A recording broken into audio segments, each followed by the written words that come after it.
नमस्कार, अंतिम बाजी में आपका स्वागत है। दिल्ली स्टूडियो से मैं हूं और मैं हूं डिम्पी कालरा। तो आज रिलायंस की फिर से बदौलत बाजार अपने आप को कहीं ना कहीं रोके हुए है, लेकिन अगर रिलायंस को हटा दिया जाए तो मीर आज फिर से बाजार कहीं ना कहीं थोड़े से दबाव में आपको आता हुआ दिखेगा। ये दूसरा ऐसा सेशन है जब मार्केट इस तरह का प्रेशर दिखा रहा है कि थोड़ा थका हुआ, थोड़ा टायर्ड लग रहा है, क्योंकि एक्सपायरी हो चुकी है, अब नई सीरीज के साथ है।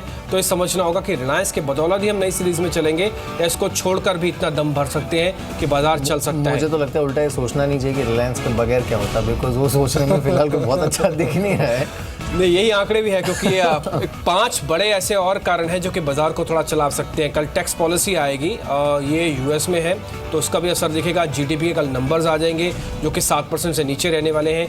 1 तारीख को आपको ऑटो सेल्स के नंबर आना शुरू हो जाएंगे, और साथ ही ये भी समझना होगा कि इन्फ्लेशनरी गैप को लेकर भी मार्केट के अंदर सरकारी बयान क्या आते हैं। और जीएसटी की भी जो गतिविधियाँ काफ़ी तेज़ होने वाली है। 3 और 4 मार्च को एक और बैठक है जीएसटी की, तो इस पर भी काफ़ी नज़र रहेगी। तो मल्टीपल ट्रिगर्स हैं मार्केट में, और हमेशा की तरह एक मेगा ट्रिगर मीर वो है इलेक्शंस। वो जरूर तय करेगा कि बाजार की दिशा अब 200 पॉइंट का स्विंग नहीं बल्कि इससे ज़्यादा का स्विंग भी मार्केट के अंदर रहेगा, इसलिए तैयार रहिएगा। मार्च सीरीज में भले ही ये ट्रिगर्स आपको एक एक करके आए, लेकिन ये बहुत बड़े ट्रिगर्स हैं। बाजार क्योंकि ऊपरी स्तरों पर है, इसलिए सावधानी ज़्यादा रखनी चाहिए। जी हाँ, बिल्कुल। चलिए, इस बीच हमारे साथ अनुज दीक्षित हैं और साथ ही आनंद टंडन भी हमारे साथ जुड़े हैं, उनसे बात करते हैं। शुक्रिया आप दोनों का इस बातचीत में शामिल होने के लिए। आनंद, पहले तो आपसे ही, अब देखिए फिलहाल रिलायंस एक तरफ है और बाकी इंडेक्स दूसरी तरफ है, और आज भी देखिए जिस तरह का सपोर्ट रिलायंस ने दिया हुआ है, ये कुछ हद तक आई थिंक एक जो करेक्शन हो सकता था पोटेंशियल, उसे काफ़ी हद तक ये रिस्ट्रेन कर रहा है, because it has become a sort of safety net for the index. आपका व्यू क्या है रिलायंस पर? ज़्यादातर पोर्टफोलियोज़ में रिलायंस शायद अंडरवेट था, इसलिए जैसे ही ब्रेकआउट आया उसमें खरीदारी दिख रही है। कैश फ्लोज भी इम्प्रूव होने की संभावना है, और जो पुराने कैपेक्स हो गए थे वो भी करीब करीब ख़त्म होने को आ गए, तो थोड़ा था फंडामेंटल सपोर्ट रहेगा रिलायंस को कुछ और देर तक। लेकिन फाइनली इसमें ऑलरेडी जितनी बढ़त आ चुकी है, यहाँ से और 10% की बढ़त के बाद थोड़ा सा मुश्किल हो जाएगा जस्टिफाई करना। तो इस बीच रिलायंस पर आपको व्यू मिल चुका है, लेकिन इस बीच हमारे साथ अनुज दीक्षित भी जुड़े हैं। अनुज, आपकी रिकमेंडेशन क्या है निफ्टी पर, कैसे प्ले किया जाए? ये 8900 को तोड़कर 8800 पे आ जाएगा? देखिए निफ्टी, देखिए अब डिम्पी, जैसे देखिए निफ्टी में एक रेंज बनी हुई है, कहीं ना कहीं 8750 8700 के एक सपोर्ट मिलते हैं, 8950 9000 के काफ़ी स्ट्रॉन्ग रेजिस्टेंसेस बनते हैं जो मंथली और क्वार्टरली चार्ट्स पर काफ़ी ज़्यादा इंपॉर्टेंट है। तो मुझे लगता है कि जैसा कि न्यूज़ बेस की आप बात भी कर रहे थे कि 8 तारीख के बाद इलेक्शन के रिजल्ट्स के लिए मार्केट मेरे ख्याल से उस रेंज में टिका रहेगा जब तक रिजल्ट्स नहीं आते, और एक बार वो आने के बाद या तो ये हम 8950 9000 के ऊपर के ब्रेकआउट लेंगे, या फिर नीचे में हम 8800 8780 के जो सपोर्ट्स हैं उनको ब्रीच करके और फिर डाउन साइड का मूव करेंगे। तो अभी एक रेंज बाउंड एक्टिविटी बनी हुई है, काफ़ी छोटी रेंज बन के आ रही है, तकरीबन 100-150 पॉइंट की। मेरे ख्याल से अपसाइड में अभी भी कैप्ड है, कम से कम रिजल्ट्स आने से पहले जो आने वाले हैं असेंबली इलेक्शंस के, उससे पहले मुझे लगता है अपसाइड कहीं ना कहीं कैप्ड रहेगी 8950 8980 तक। बिल्कुल। लेकिन इस बीच देखिए मार्केट में एक तो चलिए रिलायंस है, दूसरा आनंद आईटी स्टॉक्स में आपका व्यू क्या है? एटलीस्ट हमने देखा टीसीएस के बायबैक के बाद से थोड़ा बहुत रिलीफ देखने को मिल रहा है आईटी स्पेस पर। आईटी पर व्यू क्या है आपका इस समय? व्यू कुछ खास बदला नहीं है, अपसाइड कोई ज़्यादा अभी भी ग्रोथ नज़र नहीं आ रही है, लेकिन इसके साथ साथ डाउन साइड भी थोड़ा सा प्रोटेक्ट हो गया है, क्योंकि जैसे आपने कहा टीसीएस का बाईबैक से ये संभावना बढ़ जाती है कि बाकी बड़ी कंपनियां भी वही करेंगी, और उससे एक डाउन साइड का एक फ्लोर आ जाता है। ऑलरेडी वैल्यूएशंस जो हैं कोई बहुत हाई नहीं है, और इस बाज़ार के माहौल में अगर आप देखें तो समझिए लोअर एंड पे ट्रेड कर रहे हैं, तो इस वक्त बेचना कोई सही जस्टिफाई करना मुश्किल है। खरीदने में आपको ये ध्यान रखना पड़ेगा कि कहाँ तक ग्रोथ आ सकती है, उसकी अभी भी जो आउटलुक है वो थोड़ा सा म्यूटेड ही नज़र आ रहा है। इस बीच एक और खास मेहमान हमारे साथ जुड़े हैं, एसोसिएट फंड मैनेजर हैं क्वांटम से नीलेश सेठी। शुक्रिया नीलेश आपका भी कार्यक्रम में जुड़ने के लिए। ओवरऑल इस बार की जो एक डेरिवेटिव एक्सपायरी थी, या फिर एक है कि बजट की एक्सपायरी थी, being as an a fund house, कुछ आपने स्टांस में चेंज किया? अब आगे चल के कौन सी ऐसी चीज़ें होंगी जिस पे आप थोड़ा ज़्यादा नोटिस कर रहे हैं? क्योंकि आपका व्यू ट्रेडिशनली शॉर्ट टर्म तो होता नहीं है, आप कोई भी चीज़ लेते हो तो लॉन्ग टर्म को कैलकुलेट करके लेते हैं।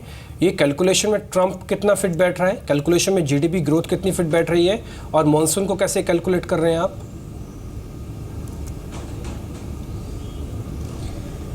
नहीं, मॉनसून तो अभी तक एस्टिमेट्स आना बाकी है, बट इंटरनल जो हमारा व्यू है, एटलीस्ट हम क्योंकि हम लॉन्ग टर्म सोचते हैं, उसके बावजूद काफ़ी स्टॉक जो है अभी वैल्यूएशन बैंड में फिट नहीं बैठ रहे हैं, सेल लिमिट्स हिट हो रहे हैं, तो हमारा जो कैश लेवल्स है फंड में बढ़ता जा रहा है। सम सेक्टर्स आईटी और इनको छोड़ के बाकी सब सेक्टर में वैल्यूएशन काफ़ी महंगे हो चुके हैं। एंड आप अगर डीमोनेटाइजेशन के पहले का सोचिए और अभी सोचिए, डीमोनेटाइजेशन में के पहले 15-20% ग्रोथ एक्सपेक्टेड था, बट डीमोनेटाइजेशन के बाद अभी flat to marginally negative numbers expected है। उसके बावजूद जो है मार्केट्स ऑल टाइम हाई बन चुका है, तो वैल्यूएशन गैप जो है वो काफ़ी बड़ा होते जा रहा है, and it is becoming difficult to justify holding stocks purely on valuations. तो इसलिए कैश लेवल जो है हमारा अभी ऑलरेडी 13-14% के नज़दीक आ चुका है, एंड अगर मार्केट्स ऐसे ही रैली करता रहा तो हमें और स्टॉक्स बेचने पड़ेंगे, एंड शायद कैश लेवल्स और बढ़ेंगे फंड में।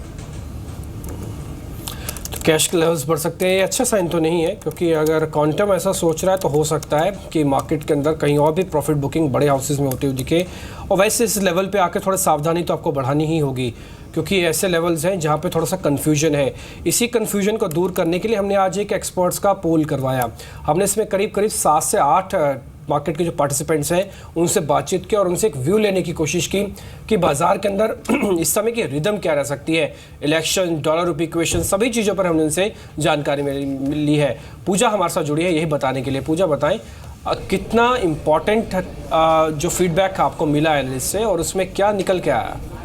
जी, जितने भी एक्सपर्ट्स और जितने भी जानकारों से हमारी बात हुई है, उनसे हमने निफ्टी पर एक व्यू लेने की कोशिश की, और छोटी अवधि में ज़्यादातर जानकारों का ये मानना है कि 9100 तक के लेवल्स देखने को मिलेंगे निफ्टी में, और लंबी अवधि के लिए इनका कहना है कि जो रेंज रहेगी निफ्टी की वो 8700 से 9000 के बीच देखने को मिल सकती है। तो ये तो बात हुई निफ्टी की, लेकिन अगला सवाल हमारा था डॉलर रुपी रेंज को लेकर, क्योंकि अब डॉलर के मुकाबले रुपया और मजबूत हो चुका है, तो उसको लेकर हमारा अगला सवाल था कि उस पर आपका क्या व्यू है, किस रेंज के आसपास ये देखने को मिल सकता है। तो काफ़ी सारे जानकारों का मानना था कि 67 का स्तर तो ये पार नहीं करेगा, एक जो रेंज रहेगी वो जो करंट लेवल है और 67 के थोड़ा नीचे, यानी 66 से 67 के आसपास ये रेंज देखने को मिल सकती है।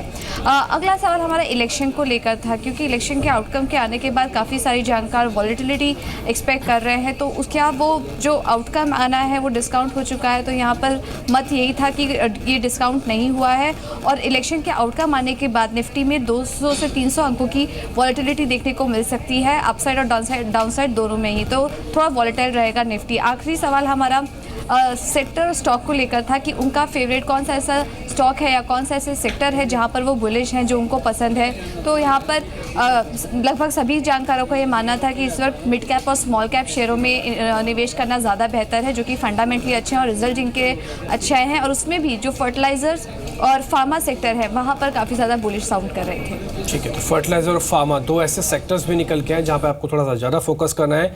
आनंद जी, हमने ये पोल किया ना, इसमें हमने 4 ही वर्टिकल डाले थे, हालांकि हम डाल सकते थे लेकिन उसमें कहीं ना कहीं कन्फ्यूजन और बढ़ जाती, इसलिए बिल्कुल सटीक हमने उनसे सवाल पूछे।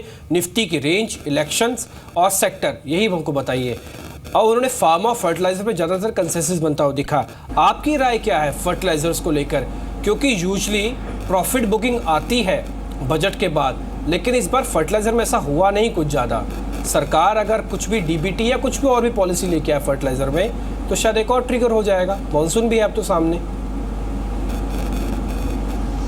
देखिए, मानसून कैसा आएगा ये कहना इस वक्त मुश्किल है। ऑलरेडी अल नीना की बातें हो रही हैं और उसका प्रभाव मुझे समझ में नहीं आता, लेकिन हो सकता है कि इस बार फिर से थोड़ी सी ऊपर नीचे हो जाए मानसून। ये हमारे हाथ में नहीं है। जहाँ तक गवर्नमेंट का सवाल है, डीबीटी होने के बावजूद भी जो फ़ायदा हो सकता है फर्टिलाइज़र कंपनियों को, मेरे हिसाब से आज के दिन मार्केट उसको ऑलरेडी डिस्काउंट कर रहा है। सही बात तो ये है कि मार्केट में इस वक्त ऐसा कोई क्षेत्र आपको बड़ी मुश्किल से मिलेगा जो ओवरऑल आपको सस्ता नज़र आए।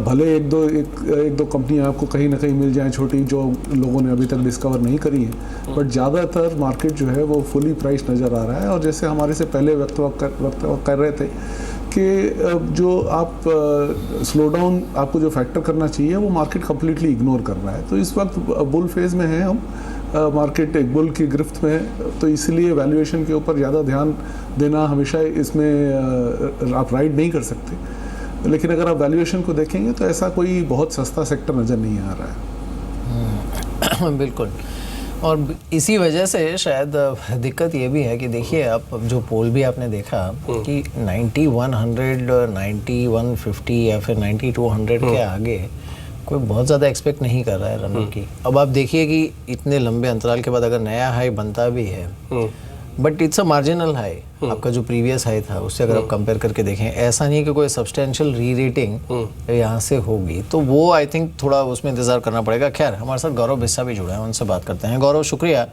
इस बातचीत में शामिल होने के लिए। स्ट्रैटेजी क्या है आपकी? अभी जैसे आनंद भी बता रहे थे कि अपसाइड थोड़ी सी कैप्ड है बिकॉज फंडामेंटली मार्केट थोड़ा सा डीलिंक्ड हो गया है इस समय जो रियल इकोनॉमी है उससे। आपकी स्ट्रैटेजी क्या है इस समय गौरव?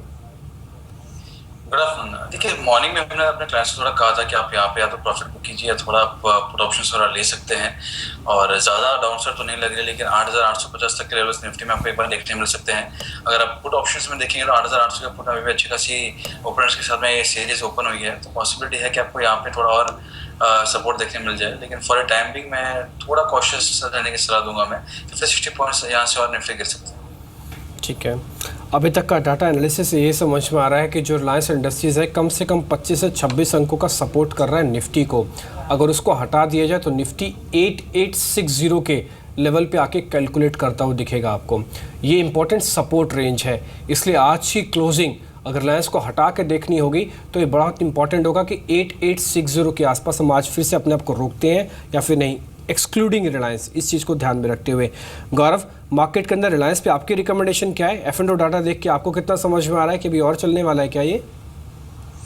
देखिए, जो सबसे अग्रेसिव पोजीशंस बनी है और करेंसीज में बहुत अग्रेसिव पोजीशंस बनी है, तो मैं यही समझूंगा कि जो भी डिप अगर देखने मिलेगी वो यूटिलाइज होगी फ्रेश लॉन्ग्स के लिए। तो शॉर्ट की सलाह बिल्कुल नहीं दूंगा मैं। फ्रेश एंट्री यहाँ पे वर्थ नहीं है।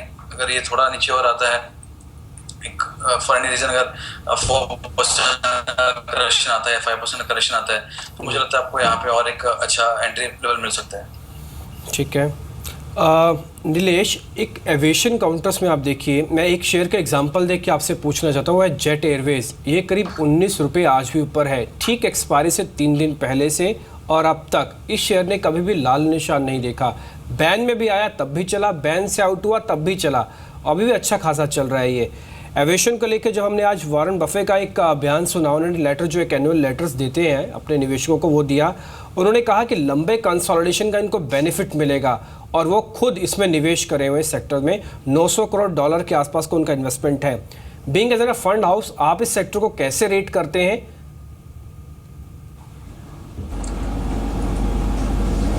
नहीं, हमारा तो एक्सपोजर काफ़ी टाइम से नहीं रहा एविएशन में। अभी कंसोलिडेशन जो है वो उनके डेवलप मार्केट्स की शायद बात करते हो, बट इमर्जिंग मार्केट्स में देखिए, खासकर इंडिया में कंपटीशन काफ़ी इंटेंस है।